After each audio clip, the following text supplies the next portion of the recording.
desead la leche pura de la palabra de Dios. Estamos hablando acerca de las Escrituras.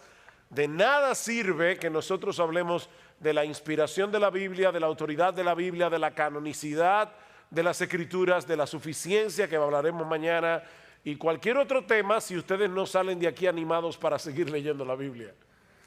Primera de Pedro, capítulo 1, versículos 22 hasta el capítulo 2, versículo 3. Dice así la palabra del Señor: habiendo purificado vuestras almas por la obediencia a la verdad mediante el Espíritu, para el amor fraternal no fingido, amaos unos a otros entrañablemente de corazón puro, siendo renacidos no de simiente corruptible, sino de incorruptible, por la palabra de Dios que vive y permanece para siempre, porque toda carne es como hierba, y toda la gloria del hombre como la flor de la hierba se seca, la flor se cae, mas la palabra del Señor permanece para siempre. Y esta es la palabra que por el Evangelio os ha sido anunciada.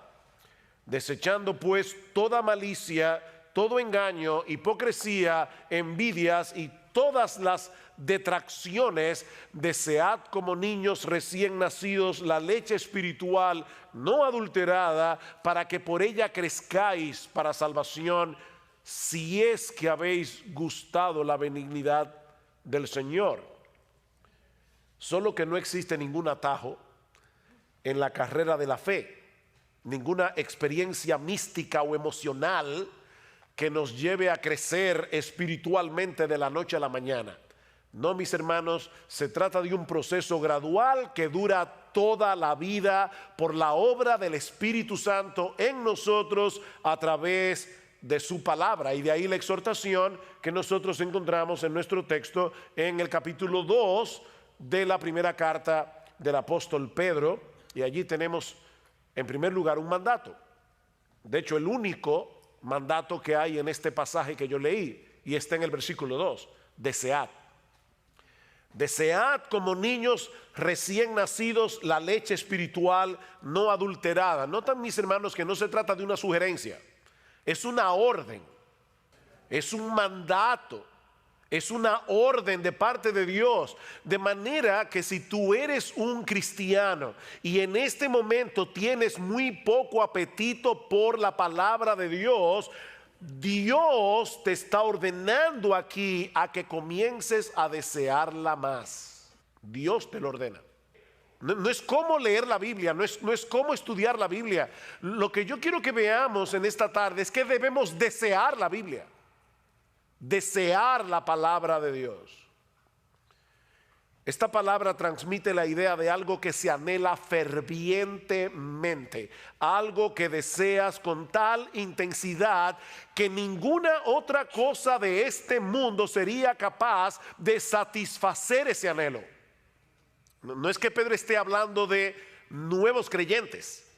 No, él está diciendo a todos los cristianos deben desear la palabra de Dios como los niños recién nacidos desean la leche espiritual. Dice el salmista en el Salmo 19, versículo 10, que la palabra de Dios era para él más deseable que el oro, que mucho oro afinado, y era para él más dulce y más dulce que la miel que destila del panal. Y lo mismo expresa el autor del Salmo 119. Algunos creen que el autor del Salmo 119 era Esdras, el escriba, pero sea quien haya sido el autor del Salmo 119, mis hermanos, este hombre escribió un poema de amor dedicado a la Biblia. Lean el Salmo 119 con eso en mente y se van a dar cuenta que es un poema de amor. Un hombre enamorado de la Biblia.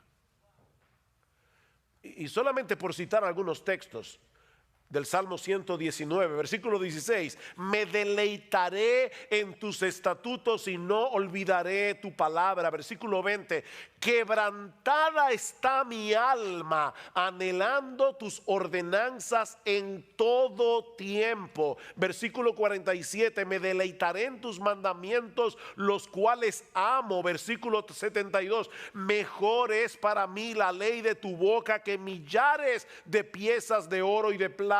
Versículo 97, oh cuánto amo tu ley, todo el día es ella mi meditación. Versículo 131, abrí mi boca y suspiré porque anhelaba tus mandamientos. Versículo 162, me regocijo en tu palabra como quien haya un gran botín. Eso es desear como niños recién nacidos la leche espiritual no adulterada. Ahora yo sé que el fatalista que hay en ti dice que eso no es posible. Nadie puede darle una orden a mis deseos para que yo desee lo que ahora no deseo. Es como pedirle a un paralítico que camine. Él no puede caminar por más que tú se lo ordenes, porque él tiene un problema que le impide caminar. Bueno, depende de quién se lo ordene. Porque en Juan capítulo 5 nosotros encontramos la historia de un paralítico que tenía 38 años sin poder caminar, pero Jesús le ordenó que caminara. ¿Y saben qué pasó? Él caminó. Así que sí se le puede dar una orden a un paralítico para que camine, depende de quién se la dé. Porque si es Jesús, camina. Y es Dios el que nos está dando la orden de que deseemos su palabra. Somos nosotros los que debemos obedecer los mandamientos de Dios. Somos nosotros los que debemos usar los medios de gracia que Él nos ha provisto para crecer espiritualmente, como leer la Biblia, por ejemplo. Pero de antemano nosotros sabemos que no vamos a poder avanzar ni un solo paso en nuestra vida cristiana si no es en dependencia del Espíritu Santo. Así que no te quedes paralizado donde estás. Reconoce tu impotencia delante de Dios, pero clama por su ayuda y amparado por la fe en sus promesas, sigue corriendo. Señor, yo no tengo en este momento mucho apetito por leer tu palabra. Díselo al Señor. De hecho, Él ya lo sabe porque Él conoce tu corazón. Señor, yo no tengo mucho apetito en este momento por leer tu palabra, al menos no con ese desorden obsesivo compulsivo con el que los niños recién nacidos desean la leche de su mamá. Pero yo te ruego, Señor, que abras mis ojos para que yo pueda ver las maravillas de tu ley, porque esa es una de las cosas que te van a llevar a desearla más. Cuando tú veas las maravillas que están encerradas en este libro, Señor, yo te ruego que me lleves a anhelarla más que a millares de oro y plata. Mientras tanto, Señor, por la fe yo voy a leer tu palabra, aunque ahora no la desee, porque yo sé que es por medio de ella que tú vas a hacer la obra en mí de desearla. O sea, fíjate lo que estoy diciendo. No te estoy diciendo, bueno, pues quédate sin leer la Biblia, dedícate a orar hasta que te venga el deseo. No, lo que te estoy diciendo es, confiésale a Dios tu deseo, tu falta de deseo, pídele que te haga desearla, y comienza a leerla, porque es a través de la lectura de su palabra que Dios te va a dar el deseo por la Biblia. Fue por el poder de la palabra que Dios impartió en nosotros una nueva vida, dice Pedro, al punto de ser capaces de amarnos unos a otros con un amor sincero de hermanos. O sea, la palabra de Dios es tan poderosa que a través de su palabra nuestros corazones fueron purificados, nuestros corazones fueron libertados de la esclavitud del pecado, fueron libertados del orgullo, fueron libertados del egoísmo. ¿No es eso lo que nos impide amar a los demás? Bueno, Pedro dice, fue por la palabra que ustedes fueron purificados de esa manera, para que se puedan amar. Dice en Santiago capítulo 1 versículo 18, en el ejercicio de su voluntad, Él nos hizo nacer por la palabra de verdad, para que fuéramos las primicias de sus criaturas. El nuevo nacimiento se produce por la palabra. ¿Qué debemos hacer ahora? Alimentarnos de esa misma palabra que nos dio vida. Ahora tienes que seguir alimentándote por esa misma palabra, porque este libro no es un mero registro de las cosas que Dios hizo por nosotros o que Dios habló en un pasado distante. No, mis hermanos, esta es la palabra viva exhalada por el Dios vivo. Por eso es que constantemente nosotros encontramos expresiones en la Biblia como, por eso es que dice el Espíritu Santo, no dice dijo, dice el Espíritu Santo. Como en Hebreos capítulo 3, versículo 7 creo, como dice el Espíritu Santo. Todavía lo sigue diciendo. Esta palabra sigue hablando hoy como cuando se pronunció por primera vez. Es una palabra viva. Y ya oyeron ustedes hablando de la inspiración bastante hoy. Toda la escritura es inspirada por Dios y útil para enseñar, para redarguir, para corregir, para instruir en justicia, a fin de que el hombre de Dios sea perfecto, enteramente preparado para toda buena obra. Es la palabra exhalada de Dios. Es por eso que este libro es eficaz, porque está vivo.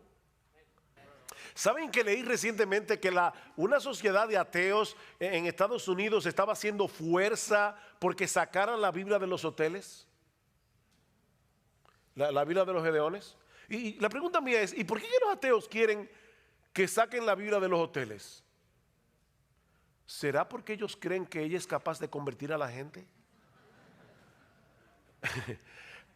Parece verdad como que los ateos tienen más fe en la palabra que muchos cristianos. Ellos le tienen miedo a este libro, a lo que este libro puede hacer. Y por eso quieren sacarlo de las escuelas, quieren sacarlo de los hoteles, quieren sacarlo de todas partes. La palabra de Dios es viva y eficaz y más cortante que toda espada de doble filo. La palabra de Dios está viva. Este libro está vivo. Es un libro poderoso.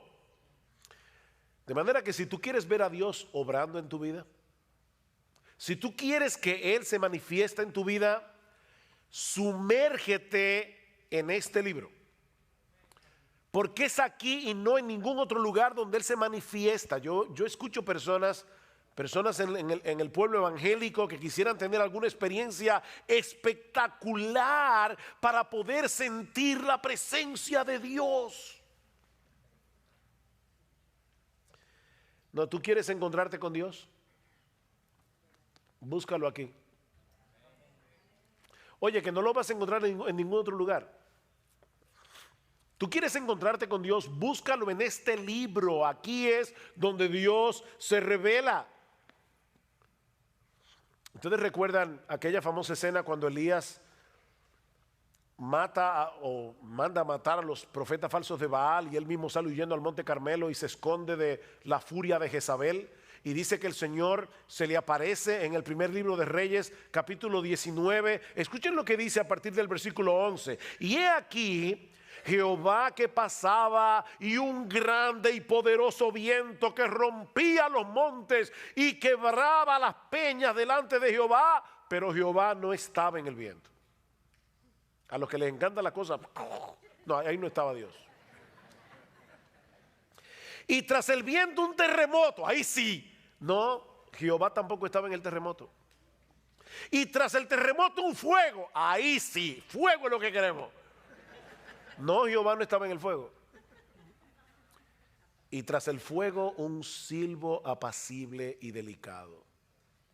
Y cuando lo oyó Elías, cubrió su rostro con su manto y salió y se puso a la puerta de la cueva. Y he aquí vino a él una voz diciendo, ¿qué haces aquí, Elías?